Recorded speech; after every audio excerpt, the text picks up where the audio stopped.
உலகத்திலேயே தோன்றிய ஞானிகளில் பகவான் ரமண மகரிஷியை போல வேறொருவர் கிடையாது.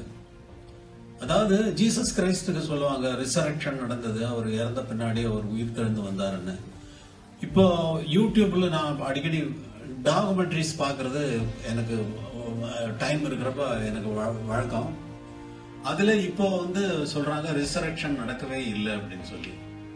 அவங்க என்ன ஸ்டேட்மெண்ட் கொடுத்திருந்தாலும், என்னென்ன ப்ரூஃப் ஹிஸ்டாரிக்கலா அவங்களால என்னென்ன ப்ரொடியூஸ் பண்ண முடிஞ்சாலும் அதெல்லாம் ப்ரொடியூஸ் பண்ணி அந்த ரிசரக்ஷன் நடக்கல அப்படிங்கறது அதாவது உயிர் தெழுந்து வருவது நடக்கல. ஜீசஸ் நடக்கல. கிறிஸ்டியானிட்டி எதுல பேஸ் ஆகி நின்று வளர்ந்தது 2000 வருடங்களாக வளர்ந்து வந்ததோ, அவர் இறந்தார், அவர் உயிர் தெழுந்து வந்தார் என்ற ஒரே ஒரு விஷயத்தில் தான் கிறிஸ்டியானிட்டியே நிக்கிறது, வளர்ந்து வந்தது என்று அந்த பாயிண்டவே யூடியூப்ல இன்னைக்கு கரெக்டா அதெல்லாம் கிடையாது அப்படின்னு சொல்லி ஹிஸ்டாரிக்கலா அவங்க ப்ரூவ் பண்ணி யூடியூப்ல போடுறாங்க. அது நடந்ததோ நடக்கலையோ, ஆனால் உண்மையான ரிசரக்ஷன் நடந்தது யாருக்கு என்றால் பகவான் ரமண மகர்ஷி ஒரே ஒருவருக்கு தான்.